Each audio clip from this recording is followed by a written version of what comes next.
Now, the real reasoning behind why I didn't just wait and re-review the games in a year or two instead is simple, really. I will never re-review Legends Arceus.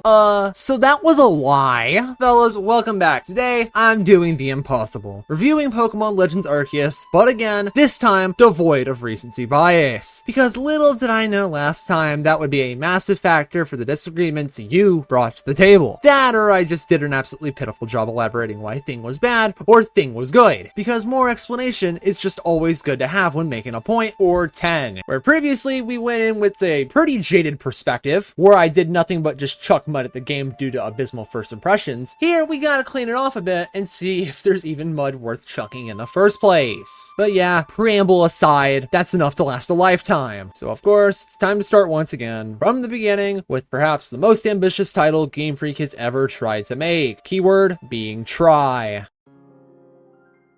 For the world Legends Arceus takes place in, we get an uncivilized version of the fan-favorite Sinnoh region called Hisui. What impact this has on world building we'll save for later, but in terms of gameplay, this world gives us something special in open zone environment. Here we get 5 main areas to run around in to indulge in gameplay. Yes, ladies and gentlemen, the world really is your oyster, but of course not really. Being open zone here means the 5 areas are your 5 sources of progression pieces, being the big bits of content the game has. Yeah, sure, we have 2 smaller areas, one being the main hub and the other for minor story stuff, but they're not the important pieces, but rather the open areas themselves. The open areas themselves on paper are pretty nice, especially progression-wise when it comes to going from one to the other. It ain't half bad. But of course, that's on paper. As an execution, it's pretty messy. As a collective, there's not really too much to explore in the grand scheme of things, as anything that looks like it could be some neat thing to find usually just adds up to being nothing or just a part of some side quests. That's why you're really only stuck running around for plot reasons, for obvious reasons, or for Pokemon, which is great because they love spawning in areas with them being available usually around the time you arrive, with some reasons to return later. And that's about it for the open environments. And if that short list means anything, we're off to a not so good start. Which, why would that be the case? Well, for that, exploring, which is another section that is sadly troubled. Exploring itself just ends up feeling pointless because the world itself is empty in practicality. Again, outside of Mons, which wouldn't be as bad if these areas weren't bloated in size to fit a staggering lack of content in it. Look, it's one thing to be big, yet another to be deliberately oversized. Even more so when there's nothing it really capitalizes on, which goes from meh to a bit aggravating when trying to move between the open zones. Because, fun fact, there is no fast travel for it regarding the open zones themselves, but needlessly being forced to track down the professor, to leave, sitting through dialogue that punishes you for fighting or catching just about anything. Of course, a loading screen, and then another loading screen because of course, meaning yes, time is being wasted to inflate game time. How fun. Which puts a big selling point of the game immediately off to a bit of a rubbish start. But of course, that's not all. Because with the open world, your actual gameplay is unrecognizable in a bit of a good way. Because this nonsense evolved 3 stages overnight. So instead of just controlling a box of pixels limited to pressing the A button to interact with people or obstacles, here you're controlling the game's next victim. You are the tool. Featuring an invisible health bar based on screen indicators, you can roll around with arguably too many iframes, crouch to touch some grass and spirit, tossing balls, catch mons without ever touching battle, making speed something that actually exists, or other items to assist in catching. This is what you get in terms of the trainer's gameplay. These are inarguable upsides. Minor downsides exist, but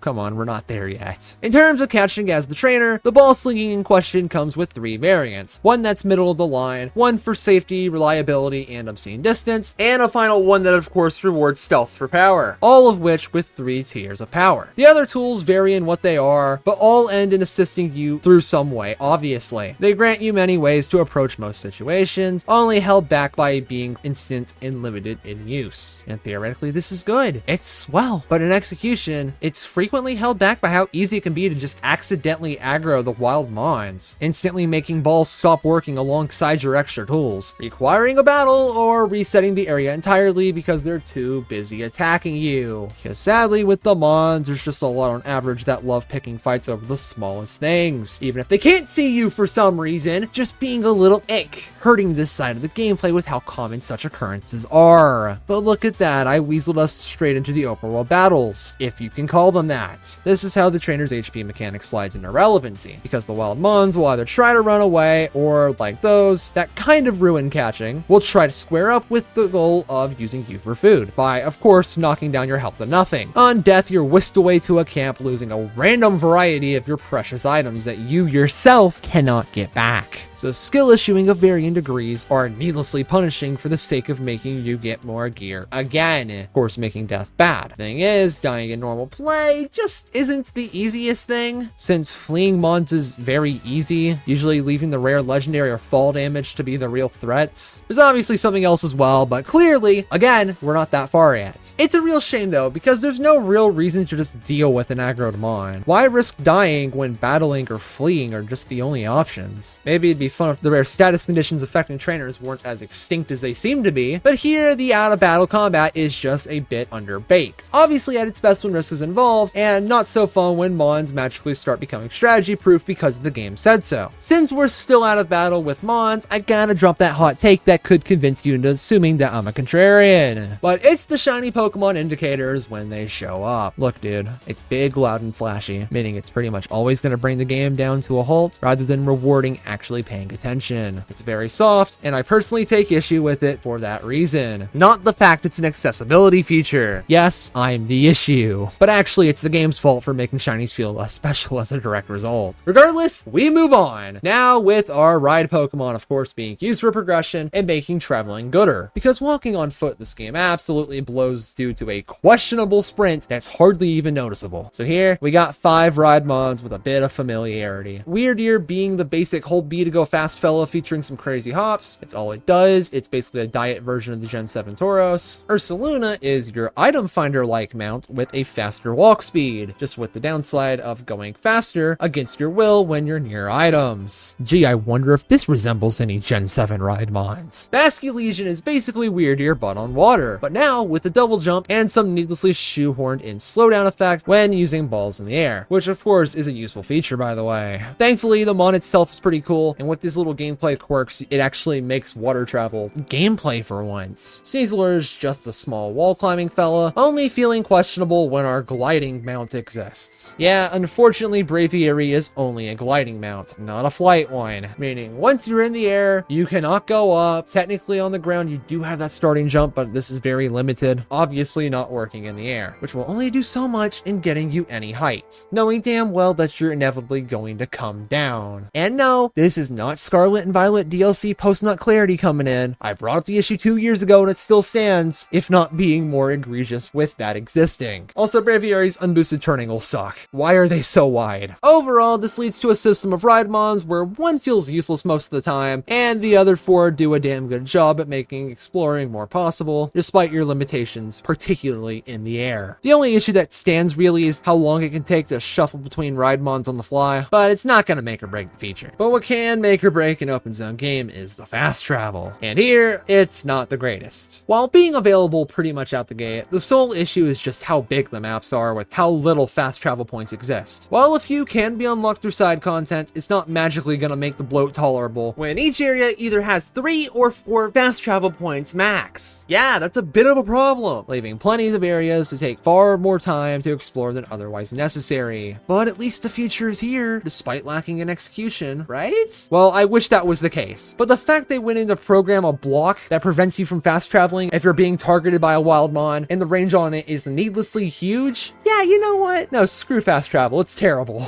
Just let me run. The mon is miles away, if not despawned, please. While we're in the world, we got our most improved feature being the day-night cycle. Here, it's basically been sped up quite a bit to cover all aspects of time within the span of 24-minute cycles, making each spread of time happen sooner so they cannot overstay their welcome. But if it's too fast for your liking, you can simply just force the time of day with the healing bed at the camps, whenever you need it, with the only downside of potentially delaying certain time-based events, which is hardly a trade-off when you can manipulate time at will. Also, there's a functional moon phase system in this game, not that it really matters outside of a single evolution, but it's here. Unfortunately though, weather is not as exploitable, but technically could be through brute force with enough dedication. Lastly though, we have the item system, resembling a worse version of the oldest games. Here we have an item system where non-key items are once again limited in storage on your person at any point. A liability previously ditched since Gen 4 because it was bad. bad. Here we get an incredibly limited inventory that forces items to go to waste, getting used on a whim so you can have more room, or of course just never get picked up at all, in a variety of ways, such as item drops from mons, the rock repositories, or the trees you're being forced to skip. All because you can't carry more items. Sure, for a small, exponentially increasing fee, you can get more inventory space. A sort of solution, but the issue still stands. All in an effort to make you lose goods or backtrack to the storage frequently to dump stuff off to keep the resources coming, or to guard them from disappearing on death. Actually being a really good use for the storage system. Leaving us with a headache-inducing item management system where you get punished for actually trying to explore battle mons, or just die. Being the weirdest choice to bring back a liability of a system that rightfully went banished for years. Overall, leading us with a fairly decent overworld trainer gameplay loop, just stuck in a mediocre world to sour the experience quite a bit. But surely the gameplay would truly elevate this to new heights, right? Well, tragically, this elevator cable is gonna snap with a one-way ticket through the core of the Earth itself.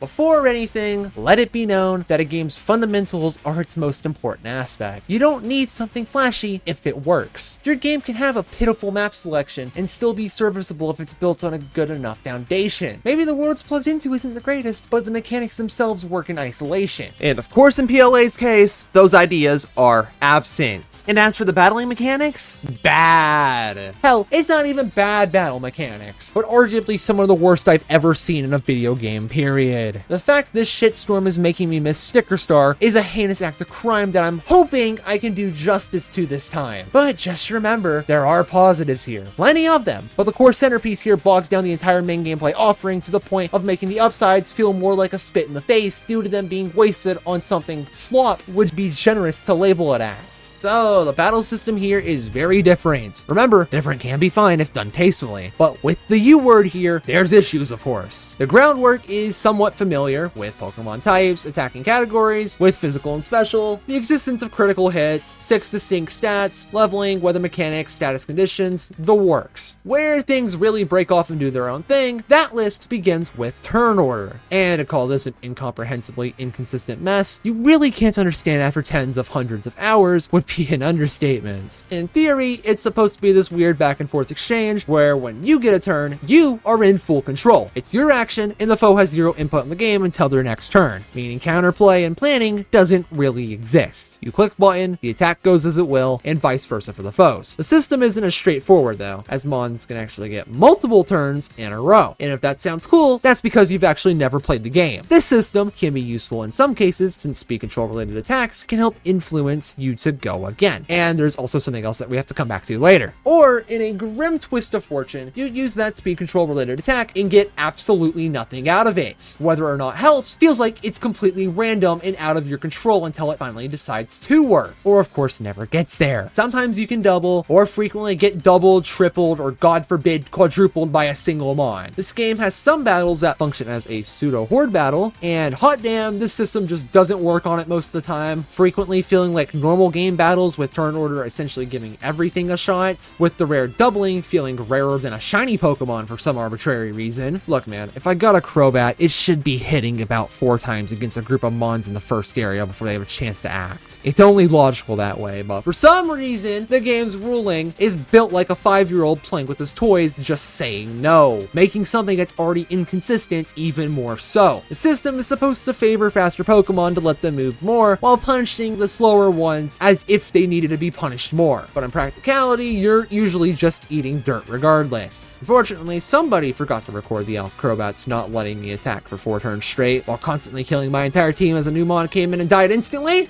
as one of the most obscene examples of the game's battle system at its worst. Yes, you saw that right, the Golem was trying to turn around again because it wasn't allowed to have another turn. This system is a joke. But as I just snuck in, with Pokemon dying in battle, or just raw switching out, it's jank as hell. Sometimes the foe will just attack again, and probably knock that mon out as well. Or simply put, you may get an action, and in switching's case, be a completely busted, risk riskless play if you can somehow keep your turn. Again, just the battle system being the embodiment of inconsistency. In order to help with turn order, the game of course provides a unique battle gimmick of its own, being the agile and strong style attacks. These attack modifiers exist to primarily influence the turn order, with agile cutting the base power of an attack in order to make you attack sooner, while strong buffs attacks through boosts to power, accuracy, and secondary effect chances at the cost of delaying your next turn, both of which cost a measly 2 PP to tap into, and these as a group require being unlocked through leveling or from an item to use. While you can see the turn influence through the turn order map thing in the top right being a very helpful feature in instilling a false sense of security, the problem is, as the tool can show, using attacks with these styles will not always change the turn order for potentially multiple turns in a row, making a system that's supposed to change things only leash your precious PP instead in some circumstances, instead of scoring you that back-to-back, probably back again, gameplay that you're fishing for, perfectly showing the battle system's biggest issue. It's too convoluted. It is not simplistic like what made the older games good, a mess that is damn near impossible to understand, reliably anyways. You sit here doing just about everything as much right as possible, but get frustrated nonstop because the game itself cannot settle on its own rules. Made even worse when your foes can just whip out their style attacks with no indication whatsoever, completely obliterating any plan you may have cooked up because of something you couldn't possibly predict or know was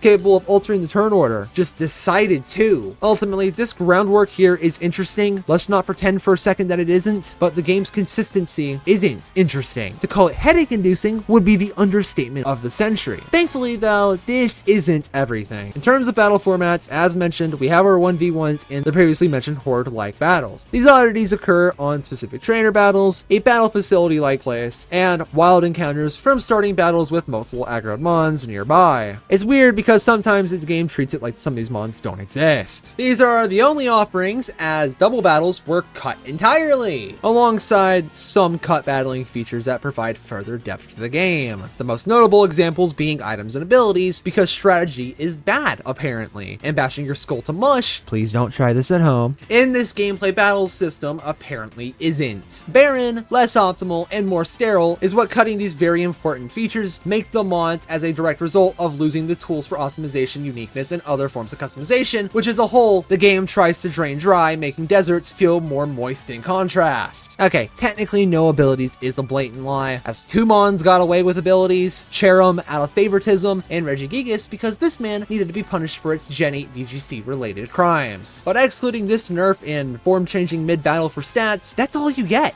Everything else is stuck as this, sold as gimmickless mons. For more flattening of strategic gameplay, stat boosting has been oversimplified to an alarming extent. Instead of boosting up to 6 individual power levels, stacking until the monitor is removed, we have 1 stage of boosts, merging attack and special attack into offensive boosts, with defense and special defense being defensive boosts. Even if these boosts are now temporary for a few turns, even if this makes boosting just about every stat at once easily feasible, even if evasion was worked into a new temporary status, arguably being even more annoying due to being tied into more annoying attacks, no change is worse here other than making these stat boosts incredibly busted when the turn order can truly make your damage output snowball. For more wacky and zany battling changes, terrains are just gone, but that's fine as weather is so back and at one of its biggest heights. So first, the downside. Fog is back. Nobody asked. It was the worst part of Gen 4. Why are we here again? It still lowers your accuracy. Sandstorms unfortunately did not make the cut this time around. Rain is essentially a diet version of what it was prior, allegedly only cutting out on fire damage now. Sun has the only listed effect of making your grass types faster, as if they had chlorophyll as an ability still. You know what? The fact they're getting buffed is great. But what are the fire types doing? Come on. The big change, however, is hail to snow. For this, you need to forget what you know, because it basically has nothing in common with hail at all, while being different from the snow we know now. This weather has 3 benefits, the same as the sun's grass speed boost, but for ice types, it's literally just slush rush, and increased odds with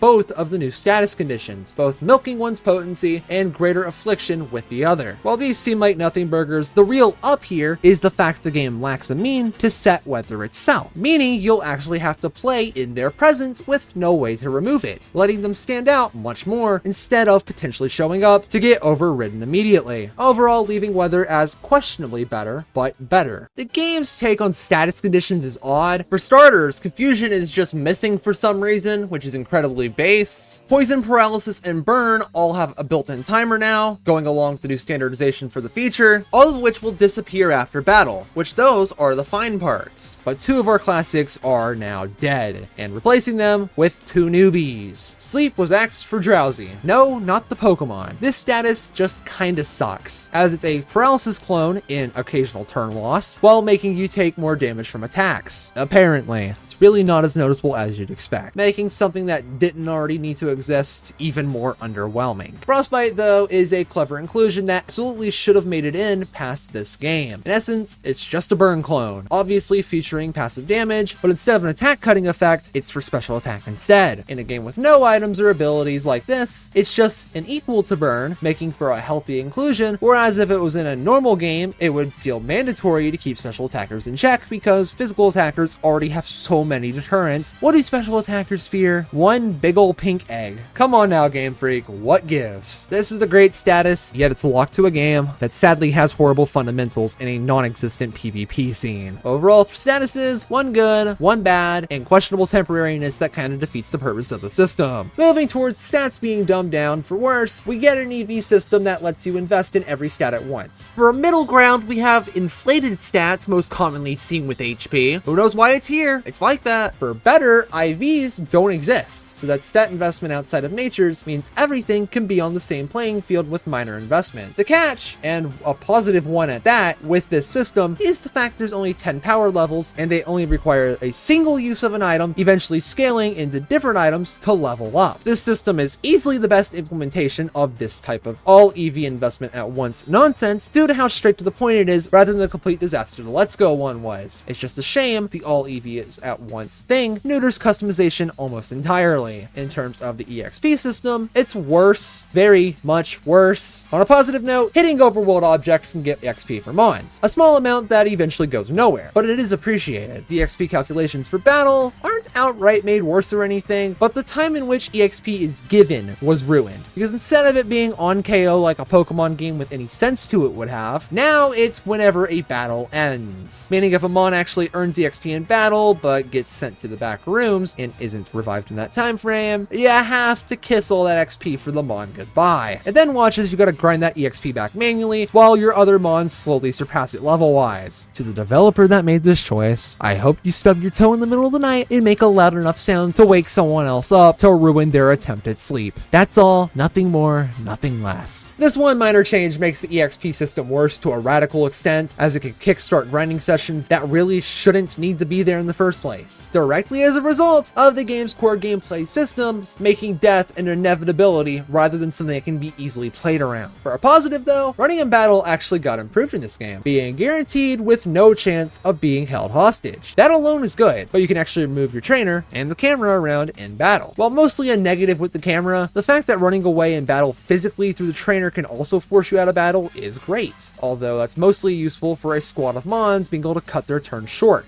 Keeping pace with our mediocre changes, we have to mention catching Pokemon because of course it's made worse. The big negative here happens sometimes when mons break out, where they arbitrarily are just given a stat boost sometimes so they can wipe out your team for no reason whatsoever. And of course I just said sometimes, so consistency does not exist. Come on now, don't be ridiculous. This game just makes up stuff as it goes, remember? One-up does exist though, and that's within groups of foes. Your ability to throw balls when multiple new friends exist, with the ability to catch them without needing to wipe out the entire squad like you're in Tomato Town, since you can just change your targeting, allowing you to get really funky with it and catch the thing you need faster and ignore everything else. Something that obviously would have been great in games that had multiple wild encounters. It's some cool stuff. But what's not cool is the inclusion of a feature long gone since Gen 2. Wild Pokemon being able to run away from you, but in regular wild encounters. Because yes, they can hit you with an Ipro and get the hell out of there. Sometimes before you even get your first turn. This isn't cool because instead of battling them on being the most reliable way to catch it, you'd have to risk catching them in the overworld trainer gameplay, which can have problems. It's not very fun. But on the path of things not being very fun is this game's attempt at boss fights. For a boss-ish type experience, we got the alpha Pokemon. They're just mons, but big and a higher level, being large heavy hitters that end up rewarding you well upon defeat, or if they're caught, they can be an overleveled carry, but only on paper. The only real one negative with these guys is just how if they aggro and you're riding relying on grounded mounts. They can just bring the game to a screeching halt by knocking you off them, so you can just get back on, providing nothing of value to the game, although it is helpful if you want an intentional migraine. But the real boss battles for the game's progression are the noble Pokemon. These battles are super underbaked. Essentially, you play as a trainer, mashing the right trigger to unusability to throw godforsaken bombs with the goal of depleting the foe's health bar, while of course avoiding death. The problem is the only way you get damage is from the bombs themselves, meaning outside of your crazy dodging skills, you have to keep throwing. Why it's a problem is because partway in the battle, you get the ability to actually fight the Mon with your team, and battling it like this is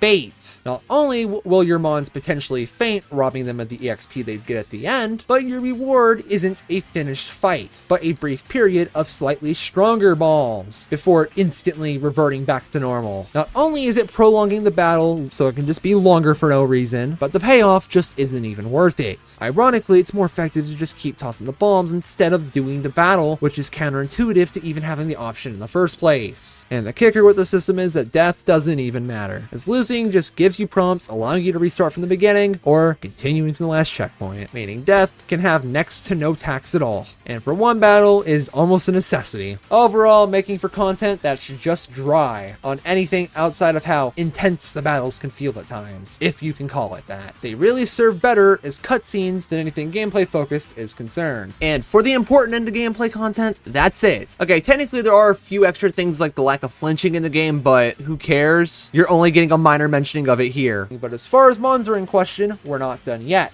As with leveling being the way it is, some things are different. In this case, evolution and the learning of new attacks. Evolution itself does not happen automatically, requiring a manual button press to have happen. Meaning, yes, the days of using Everstones to delay evolution are no more. And similarly to when new attacks are learned after battle, you will see a very obvious indicator to ensure that you know. As far as attacks are concerned, unfortunately the same is true because human error exists. There's a chance you'll actually just miss when new attacks are learned. Very easily, mind you. And to equip an attack, whether you're getting it from a tutor or what the hell ever, unfortunately, you gotta go to the menu. That's the only place you get the move. It's not automatic, which is just very easy to forget. Which, yes, this is a great feature. Any move your Mons have learned can simply be re-equipped at will for free whenever you like. And yes, this also includes the move tutor attacks and not the TMs, because TMs of course don't exist. Move tutors are the only way to get new moves. We truly live in a society, and here alone it's a damn pleasant one. Unfortunately, this game lets its setting come in and hurt its design, with our next feature being the Pokemon storage system. The flaw here is that it's progressing in terms of accessibility, as it can't be accessed from anywhere, but instead requires you to either visit the guy in the open zones or the place in question to access your Mons to actually swap them about. My sister in Christ, you have a magic phone, why can't you just move Mons around that way? Come on now. Like we saw with Let's Go though, we have a return of mass release here. To throw away the mass supply of junk the game wants you to get, all with a much lesser waste on your time, and you even get the EV boosting items as a bit of a payoff, which is absolutely stellar. It's just a shame getting to the storage is just holding the feature back. Leaving us with our last bit of back-end reworking, we got Pokemon, but with new form mechanics. Because yeah, it's gameplay differences, guys, come on now. First, we got Rotom. It's got no new forms, but once again, regression. Instead of having an item available to access its forms at any time, instead its forms can only be gotten through 5 expensive items, each tied to a single form, which sadly are only usable in your room, ensuring that yes, speed and convenience sure are dead. Why do they make Rotom worse? We will never truly know. But man, L.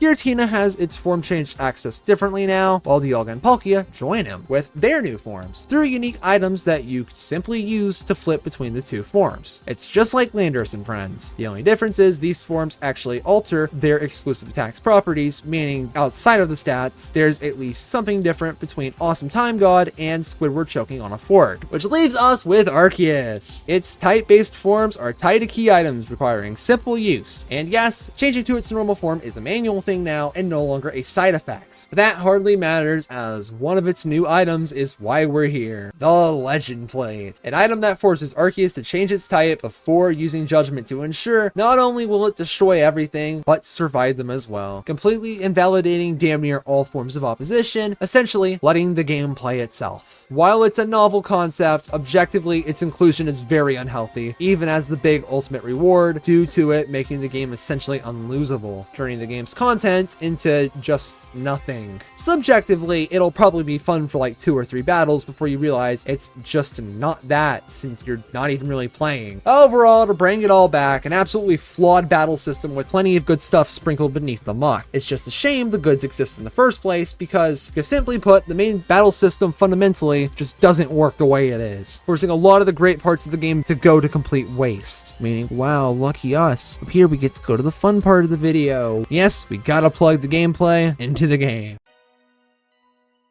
Oh, fun. It's time to dive into numbers and the game's astronomically abysmal main experience. So before we crash and burn, let's begin with the good part first. Yes, some very simple math. After all, one of the game's most important notes is the Pokemon selection. And because it's a Switch game, all of the game's 242 Pokemon are obtainable without exceptions. Though obviously Dexit makes most of the mons completely extinct and untransferable. Although technically 242 is not accurate because we have to add 2 more for the only regional variants available outside of the Dex itself. How all the others for mons that exist in the game fail to make the cut baffles me, because I'm sure they had a pretty good reason for cutting Alolan Decadooey and friends. They wanted Sword and Shield to look better in comparison from being more mon complete. Wow, what a crazy conspiracy theory. But when it's time to calculate what you get for a playthrough of a game, it's more restricted, but just an issue of legendaries. So we take off 16 and add a not so pair of dupes because they're still here, which leaves us with 228 to work with in the main game. A bit limited, relatively speaking, being some numbers that are similar to but larger than Platinum, but it's still a good showing, just definitely limited for the Switch. And with the case of Legends Arceus in particular, we better be glad it's not a higher number, but more on that in a few. Team building is typically good in this game. Version exclusives don't exist at all. Anything you want you can typically just go get or simply wait around for, rarely requiring more progression. Trade evolutions are gone, yet still an option. Investing in EVs alongside the luck of IVs just simply doesn't matter. Ignoring the EXP distribution changes, team building is arguably among its best it's ever been. So what could possibly be wrong with it? Well, unfortunately, unlike basically every other game, the team you carefully craft just doesn't have much content to dive into. There are so little trainer battles, forced and not forced, across the whole game, obviously made worse than the game's real boss fights make traditional battles completely optional and less optimal. It wouldn't be bad if the game went super front heavy with mandatory fights while staying dry in optionals, but it heavily lacks in both, meaning your team just isn't getting its chance to truly cook like you theorize, only stuck with you hoping wild Pokemon will get the job done in terms of content. Sadly, there's even a little side effect here as a result of such little trainers. It makes the level curve and general pacing of the game just a little bit messy, because level jumps that you can't really prep for just happen time and time again, because there's no real constant flow of battles for progression itself. You'll just battle a trainer and then battle another about 10 minutes later, while hoping on the name of Arceus itself that you're not randomly getting pinned down by a level jump the size of a boulder. The biggest slant for level progression of course comes with the Volo battle, where you'll likely just be reaching the 60s or being a bit under, or just caught mons higher, just to be dragged into a battle with mons bordering 70. If his main team was all we had to deal with, it wouldn't be too egregious. After all, it would just be a little grinding session for a battle system that wants your mons to pretty much always die in 1 or 2 hits tops. But because this battle is just so cool, they threw logic out the window for a theoretical fun back-to-back-to-back battle, and while it's certainly flashy, the battles with the Giratina really throw this battle overboard because big fat stat ball but 2 times. You either devolve the item spam to PP stall the battle, or cutting your losses by grinding, but the real kicker is the third option of throwing your ego straight in the trash and just using the legendaries you just got. Again, thankfully it's not that big of a deal, especially in contrast to something like Red, but it's a problem if you want to use the mons that you spent your entire run using. Unfortunately though, he's the really only traditional boss fight in the game. All of your bosses are just unfortunately stuck in the style of the Snorefest that the noble Pokemon fights are. But the most sadistic part of it all is I haven't even gotten to the part that completely ruins the game, as if the battle system didn't do that enough already. Because here's how the game's progression works. You start the game, lots of text, you get a little catching tutorial, more dialogue, another tutorial covering the same stuff but more, then you guessed it, another tutorial that's more of the same. But this third strike takes you outside and pushes you down straight onto the concrete, as it serves as a tutorial for the game's rank system. This system is a form of progression where you get arbitrary points to rank up. The ranks include access to new Pokeballs, increases to the Pokemon obedience level caps that, yes, will even ruin mons that you yourself catch, although that really only applies for alphas, among other small traits. Getting the points for the rank up though, that requires doing the Pokedex research tasks. These are very arbitrary tasks that exist for all mons. Everything has this type of side content unique to of them, all in order to hit a total of 10 in order to unlock your Pokedex entry, because catching the critters is no longer enough. I hope you never wanted to get the shiny charm. The issue is, here in this third tutorial, you are forced to do them.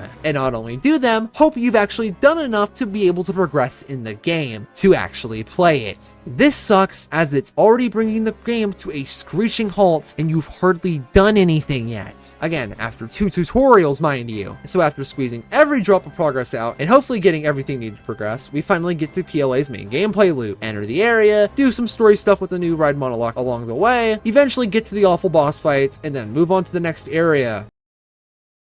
Oh, okay game, what the fuck? Yes, between every main area in the game, you have to do more of these pointless research tasks again. The main game is so content dry and barren, they thought it was a phenomenal idea to quite literally waste your time doing complete nothing content, using or battling plenty of mons that you have no interest in at all, just to milk for those rank ups. Then you get to repeat the gameplay loop, but this time in a new area, and that gameplay loop again has this degenerative disease that grows stronger over time, but stops short of killing its host. You reach the third area, bad battles, catching a Dusclops to progress the game for some reason, big ol' fish, and even worse battles, to once again reach this artificial organ that feeds on your vitriol. Another area, a goofy looking critter, non-plot points, balls. Nice. Meaning congrats. Guess who's back? Yep, this dreadful feature trapping you in this vicious cycle that none of your countless straining efforts you put yourself through will ever amount to one single shining glimmer of significance of being able to truly escape the filler content to reach the actual game again. You finished the gameplay loop, but for a 5th time. And holy hell, it's time to leave this garbage feature out to dry. Yes, it's on its own for World Cup, as here we go full Legend of Zelda mode through collecting the 3 things to make the plot progress. From here, you'll suffer through a few more battles, catch the thing, go out on some detour to finally go off and finish the game with another noble Pokemon style battle. And by battle, I mean button mashing, sending the game out in a way that somehow felt worse than you had previously thought possible. That's the main game. Pointless bloat and unfun boss fights pissing all over what could have been a decent time. But as for the post game, here you go on a spree of fetching legendary Pokemon and some wood to eventually get to that unfathomably cool battle with Volo and win to be told it's time to complete the Pokedex. A goal previously mentioned. From the beginning, you knew the end. So from here, you actually catch everything, laying on the floor, waiting for a feature to randomly activate, doing the single worst side quest, but not actually a side quest that RPGs as a whole has ever seen, and a few more research tasks by proxy. And now Arceus comes in to spit in your wound right at the end to send the game out for real this time. Yes, it's another noble Pokemon style battle, but one that clearly wasn't play tested, ending the game not with a sigh of relief, but rather a whimper. So many aspects just don't work in this structure, and that's if we completely ignore any ounce of actual gameplay frustrations. The filler content of research tasks make any hope to replay the game completely unbearable, and going for Arceus requiring every Pokemon to be caught seems fun on paper until the executioner comes out to crush your hopes and dreams, due to the means in getting them requiring grinding in some form or fashion and other nonsense I just mentioned and will again very soon. The progression in this game is a blight, and I have no clue how people keep quiet about this. But gamers, that's Pokemon Legends Arceus the experience, meaning we can actually move on to positivity, or the false hope of it. Oh, fun content. Something this game lacks is a meaningful supply of content. Yeah, there's plenty here, but way less replayable or impactful than you'd expect. And what is truly impactful is more feature stuff rather than actual content. So with actual gameplay shenanigans first, gotta start with the biggest disappointment the game provides: the requests, or what I'm just gonna call side quests, because that's essentially what they are. All of them are optional all the way through the credits, although a few of them do become mandatory in your quest to find God. But more on those in due time. The issue we have here is that most of these side quests just aren't very good. Lots of them just feel more like filler content due to just being small stuff like talking to people or handing over completed Pokedex entries or items, featuring many reskins of the same thing more frequently than they probably should. It's not bad, it's just boring. In positive speak, quests can grant really useful positives like improving the shop's lineup. Yes, they actually locked most of the shop's offering behind optional content. Extra fast travel points, despite the game still heavily lacking being these, items that are actually handled well by being here, and sometimes Pokemon themselves as decent rewards in some cases. The issue is the good is just buried in irrelevant content, drowning out the stuff you want with content you were trying to avoid. Although it could be worse, as the content in question you want to avoid is a massive, lengthy goose chase to find thing. Yes, a reason to explore and make the world way less empty, but just having it ruin the game instead. Yes, ladies and gentlemen, we have a third feature that truly ruins the game. This is the Spiritomb side quest, or technically a mandatory one to do everything. And here we'll throw the unknown one in as well. Here we have two reasons to explore every little crevice the world has. On one hand, Spiritomb is arguably the worst thing to happen to any Pokemon game ever, being a 107 spirit waste of time. Dreadful for not only how many you have to find just to get the single mon, but the wisps themselves have the problem of being impossible to manually track, lacking a massive indicator which would be otherwise helpful, only really giving you the count. This complete disaster is of course needed to get Spiritomb to truly beat the game by getting Arceus, and for such a goal, 107 collectibles is an absolutely unacceptable number to expect players to find, especially when they don't have a guide, really making the hunt unfun and arguably inaccessible, essentially making Arceus a dread to get long term, unless you cheese it with Pokemon Home, of course, like a normal person would, which is funny because while Spiritomb is a horrible hunt, Unknown on the other hand is the complete opposite, a much more well thought out fetching session where you go to track down 28 Unknown, only one ever being required for Arceus, all of which are tracked in their own Pokédex section, even featuring hints to make finding them much easier if you can actually read it, because why would you learn a real language? And most importantly, they're actually somewhat hidden but in obvious locations, to make the process of getting them much more involved, fun, and rewarding. Again, only needing one to beat the game, not all 107 for the damn Spiritomb. One is an all-in cuck session, while the other is a one and done, oh that's neat, maybe later, and later never comes experience. One exists exclusively to inflate game time and induce headaches, and the other inflates game time, but only if you want it, being mostly optional. Which is why we gotta be glad that every other Pokemon game that's tried this nonsense has always made this type of fetch quest completely optional. It being forced like this is a bit of a massive problem, and to this extent is a complete crime. Lucky for us, we get away from the only content to make open zones less barren to actual content-y content, starting with the mass outbreaks. Here, the world has a chance to spawn what basically plays like the swarms of previous games, but not for the whole day, but rather one run of an area, or whenever its contents disperse. But the outbreak of mons appear on a select area of the map as a group of up to 4 mons spawning at once, for a max of 10 to 14-ish encounters. Outside of guaranteeing specific mons can appear, the only real upside is the boosted shiny odds, or the rare alpha Pokemon spawning, meaning there's really not too much exclusivity to gain, especially when the spawn count is less than 20. No, this is again not Scarlet and Violet hindsight kicking in, it was never a good count to begin with. To improve this feature though, a question stands. What if we take mass outbreaks and then just spam multiple at once, and then prevent you from seeing what the outbreaks are in advance without feeding a living recycling bin? Well, these are the massive mass outbreaks. Yes, adding another word to the feature is symbolic of what the feature does. Spawning in a few mass outbreaks across the land, but with a catch. They only last for about 8 to 9 minutes on average, making these sections rush you beyond belief. On average, only being able to interact with about 4 to 5 outbreaks, or spend the rest of your time seeing them unless you have several of a rare item only gotten in this manner to even know what you're looking at in advance. The difference here is just the extra outbreaks and the encounter pool alterations that make things appear where they don't normally appear. The biggest ups offered here though come down to an additional outbreak being able to spawn once you complete one, featuring potentially full alpha outbreaks, or another type that just has boring evolutions. Overall, this feature pretty much just invalidates the need for the OG mass outbreaks, which honestly is a good showing for the feature. From fun to the point features to pain, the most obnoxious feature the game provides is the time-space distortions. A very useful feature in how once active, crazy amounts of items and exclusive encounters, and some duds, will begin to get spammed in mass quantity. While the positives are blatantly obvious, the double-edged sword is just how unlikely you are to run into one of these, as they are set on a timer, one that involves you needing to stay around in these empty, content-dry environments, and hope that the game doesn't doesn't just waste your time. Which happens twice, by the way, as you wait for the feature to spawn, and then you wait for it to activate.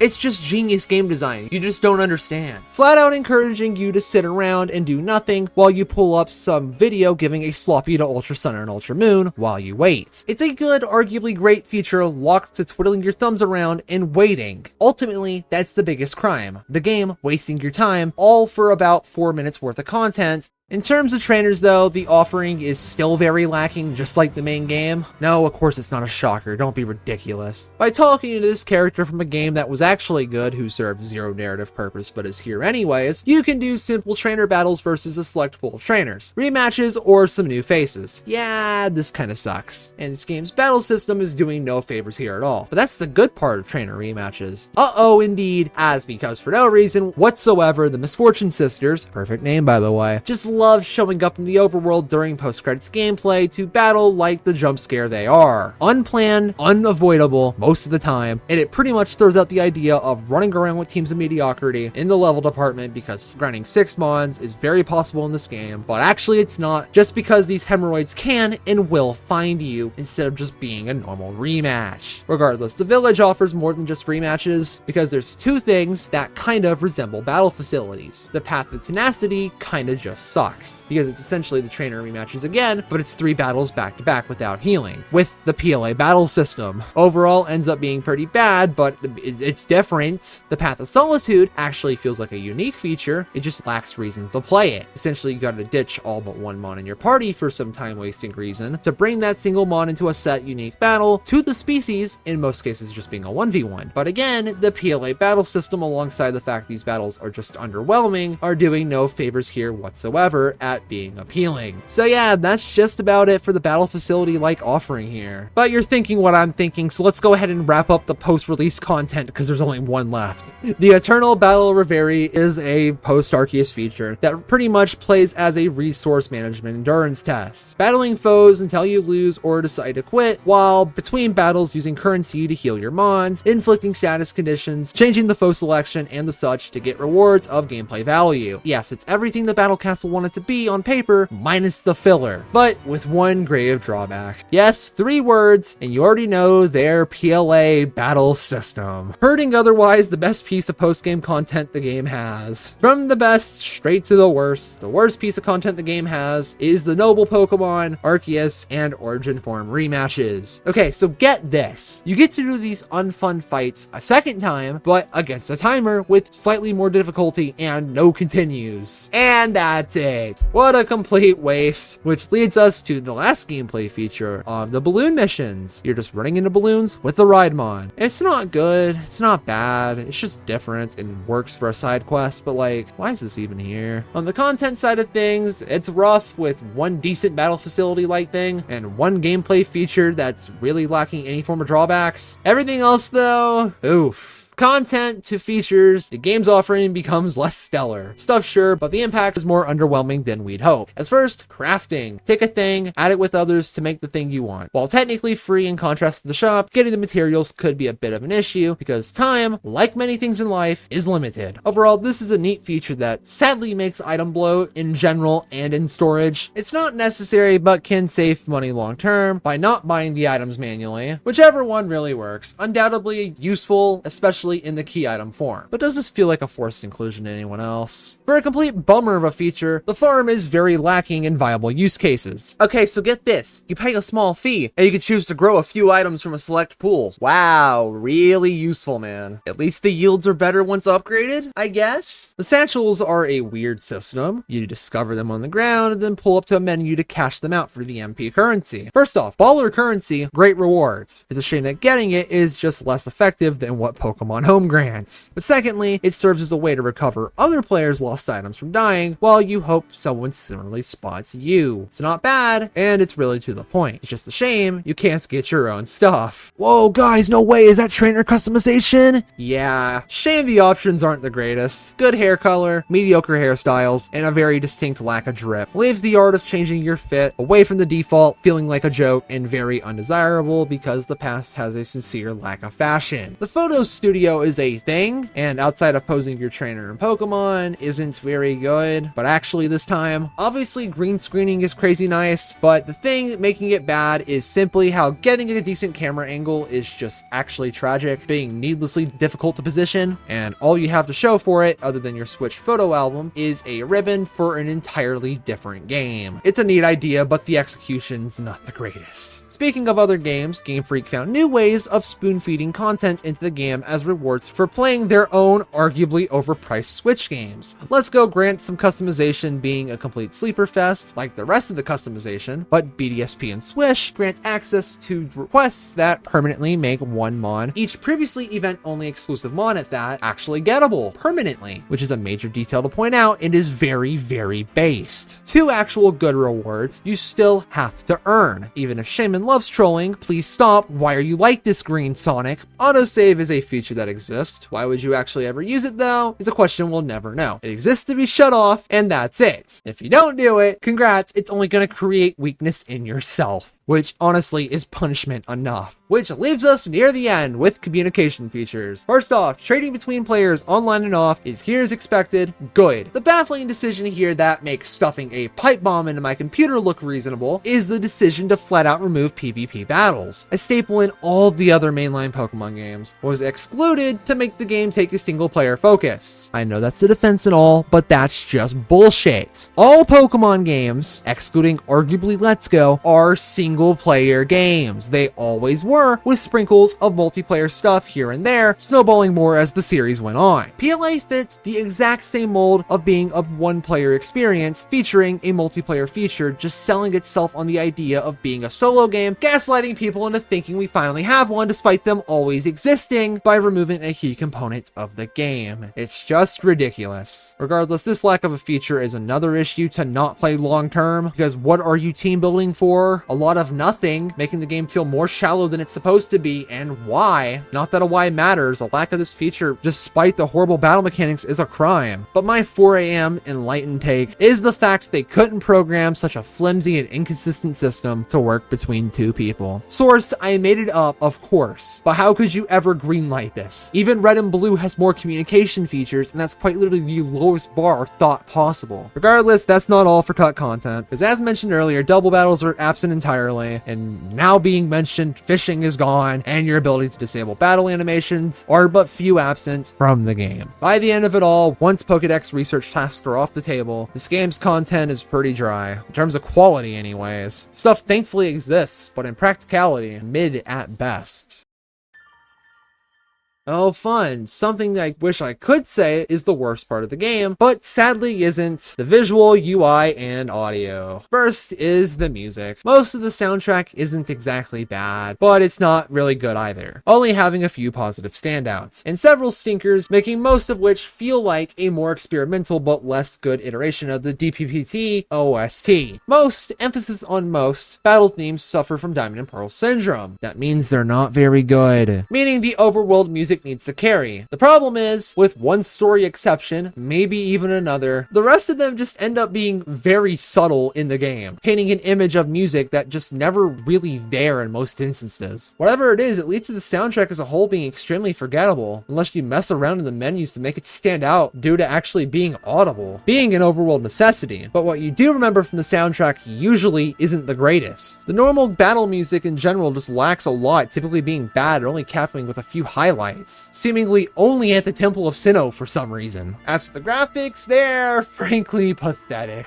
Okay, so fortunately for the game, it has an art style. Unfortunately, it's not a very pretty art style. Yes, surprise to a lot of people, you could have both. Okay, so it's hard to explain, but just look at this still in battle. A visually bland environment made extra worse when the terrain quite literally in most places just does not look good at all, which is being generous. We're sitting here with a Geodude lacking any form of its rocky detail, made worse by being a much more sterile color, making it needlessly ugly where most games don't do as badly in comparison. Something that plagues basically every mon in the game to varying extents. That's the issues at their simplest. Now repeat that non-stop over the game's entire runtime. time. God forbid us tree experts get involved here. Sure, the terrain looks bad, but that's nothing when minor amounts of lag and egregious pop-in come to ruin the visual experience. It's almost like this game's visual budget went to the evolution screen and the weather having an impact on your character's trainer model instead of the more important matters. You know, like the open zones themselves. In fact, character models are a rant on their own in how shamelessly recycled a lot of them feel. But I've already complained enough here as is. Oh no, despite that being typically where we leave it off, bad news, gentlemen. But call unfortunate my most overused term, because of course there's more nonsense. This time, the UI. Look, I am no stranger when it comes to bad UI or god-awful menus, but you better believe I am thrilled to use this game's UI as a fire starter. Just about everything is repulsive in terms of actually menuing. The overworld throwables menu is just not the most thrilling, especially when swapping the mons. The D-pad's ride mon menuing just has an order that feels backwards to common sense, making more close calls happen than there's any right to be. Made worse in the Pokédex and the game's main menus are found on the D-pad as well. These menus too are just brave and industry defining. That's misinformation, by the way. That's because it's bad. Mons and items are on the same screen. That may as well just be sensory overload. You gotta use the bumpers to reach the save screen and even more menus. That just ends up complicating things far more than it needs to. Just proving why normal menus are pretty much always gonna remain supreme instead of this cheap attempt to rip off a game that, surprise, also had bad menus. Although, hey, to be generous to PLA, I'm willing to even say this game did it better. In battle, there's just a lot on screen, from unnecessary stuff like the black bars, to even that of the mon and ball selection wheel thing when the menus already do that for you, kind of just defeats the purpose of it existing. But the biggest crime's the HP bars. Your mons is in the corner, your foes isn't. Obviously making sense for battles against multiple annoyances, seeing who's got what is very important. But for one foe at a time, it's just nasty to see the other corner go completely unused. When again, there's a massive space of black bar to fill in the blanks with. And again, as mentioned earlier, you can move the camera around with the right stick. This, alongside running in the overworld, can just hide health bars entirely, because apparently that's just so valuable for gameplay. Among other small things like this horrible out of battle force camera pan whenever you're trying to speed up with Weird Ear or even Basculegion. This being a pointless addition to throw your camera off, being among many questionable decisions that bring the literal not gameplay at all stuff to a level of mildly inconvenient, courtesy of these weirdities. Generally speaking, this section wasn't very thrilling. The music being alright, the graphics being ew, and the UI being miserable really didn't make the non-gameplay stuff stand out whatsoever. Am I being overdramatic? No, but I will now by showing whatever this joke is. Thrilling job getting rid of those shoes, man. Very cool. Meaning one thing remains. Surely the game's story can drag us out of this pit of unfortunate. Well, that may as well just be a pipe dream.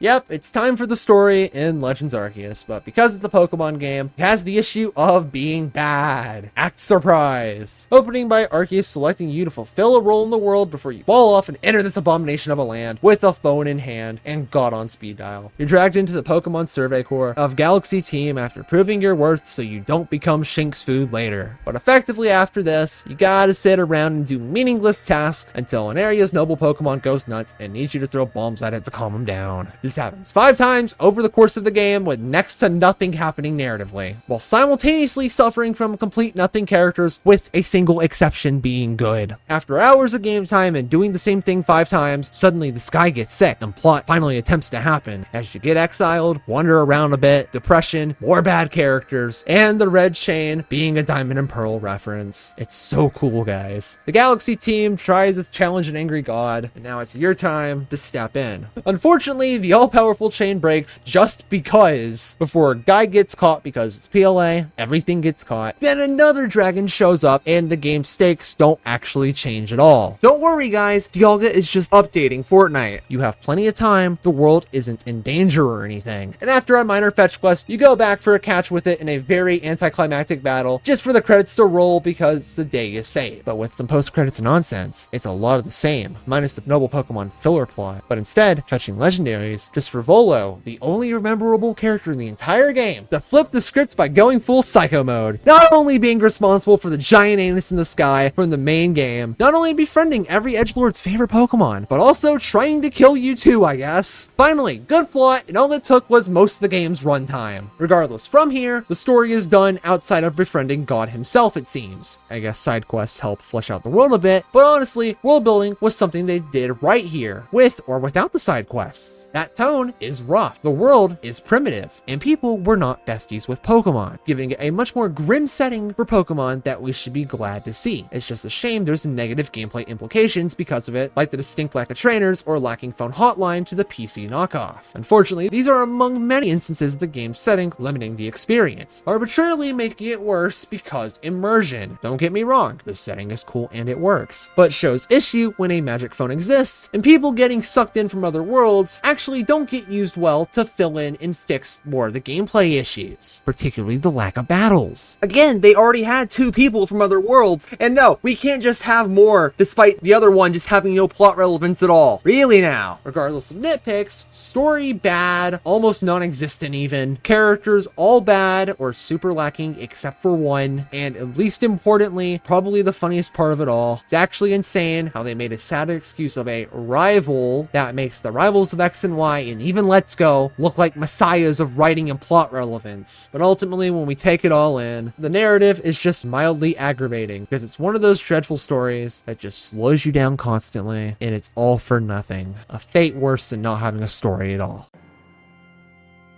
And 2 years later, with recency bias dead and buried, surprise to nobody, Pokemon Legends Arceus still isn't very good. At its best, it's an undeniable change of pace, an attempt to turn most of the gameplay aspects on their head in order to simply be different, while putting the Pokedex front and center for once in a very vast world featuring rather interesting and out-of-battle gameplay. And as far as generally speaking is concerned, the list of positives just kind of fall over dead there, and the more specific and niche stuff has to sprout up for the heavy lifting. In terms of negatives, there's many issues of varying sizes, such as the bloated areas with little to offer, a main game offering that has pacing issues, a flop of a boss battle system, of course backed by literal filler content to inflate playtime, a content offering that's fairly dry even ignoring the lack of basic PvP battles, even present in games that completely lacked other content, all with looming disaster that is a battling system, core fundamental gameplay that manages to hurt every ounce of content connected to it, because the game shows its definition of inconsistent is just that. The biggest takeaway from the guy who puts gameplay of a video game above all else is a failure at its fundamentals is the biggest crime the game, or any game in this case, can or here did commit. When you have bad gameplay, the game itself really can't be salvaged unless you just ignore it. But ignoring it doesn't actually remove the problem. It's an action RPG, not a visual novel. The gameplay is the single most important part of the experience, which is even more true when the game in question isn't one of those where you can pull the good story card. This is all it's left to stand on its own feet with, and something so fickle and senseless isn't good. At best, the game is just a tech demo. That's before looking at any of the 1,000 cuts when you go a bit deeper. Unfortunately, I wanted to end this a bit positively, going to the verdict, but there's just nothing left. It leads us to a verdict, where we have reflection from me, because last time I covered the game, there was fair criticism in how blatantly biased I was. But after excavating all the game's details, and having put even more time into what the game is, see how much value playing the game more than once just to see that lack of replayability in action truly is. And most importantly, time. The time to collect the thoughts to properly make an honest attempt to elaborate as much as possible. Regardless of what I learned, it's that I was very unintelligent because it led me to being gaslit into thinking I was wrong or overdramatic instead of letting the game speak for itself. I let you think I was being unfair to the game, but after looking at it again, it turned out I was completely right the entire time. So our score, believe it or not, is 2 stars out of 5. Untouched for when I previously covered the big DLC drop thing, with that whole debacle with other comparisons and bad, and how that fixed the score that it didn't rightfully earn. For a recommendation though, it's still a returning maybe. Theoretically speaking, there's enough here to be enjoyable if you're busy taking illegal substances with it to not be written off entirely if you're a clean little noodle. Unique gameplay above all else sure is carrying, although the quality isn't. The game is tailor-made with a long-term endgame in mind, or it's just simply the idea of the status quo still being averted. Maybe that's enough for you to gaslight yourself into thinking it could be fun. Where else do you think the love of the game comes from? Obviously, it's not the gameplay, just the idea. Before I close with my personal thoughts on the game, I'm gonna tell you to it straight. The love for this game, its reputation, all that nonsense, it's just a psyop. Literally, just how is the game so well loved, despite being so not good? And for now, I will leave you with my trifecta of the game's biggest sins that make it damn near irredeemable. Obviously, there's the Pokédex's research tasks that are required for forced progression within the game. It's just filler content and takes away more from the game than it adds, at least during the main story. The second biggest crime of the single worst collectathon there ever was with Spiritomb, the fact you need to get a Spiritomb for Arceus and you have to get all of them for it, is just grim. And of course, the third biggest crime of a battle system that is just the worst thing ever. Make it make sense. Well, reference getters, that's it for today. A trip down memory lane with one of the most heinous games ever conceived. I hope you enjoyed, and as always, thank you for watching or listening, or muting the video while it played so you could type up some sinister rant for Twitter with your disdain, ridicule, and self-righteous fervor for the world to see before swiftly shoving this video into some cobwebbed corner of your memory, hoping for it to disappear forever as a stain on your finite time ground to dust. But for those people in particular, I got some news for you to end on. It doesn't matter. I've said my piece, and I have no reason to drag PLA through the dirt at all after this point. There's no more to say on it because it's all done. There is no more Pokemon Legends. I'm free and can carry on brimming with joy distilled from detachment. Never mind.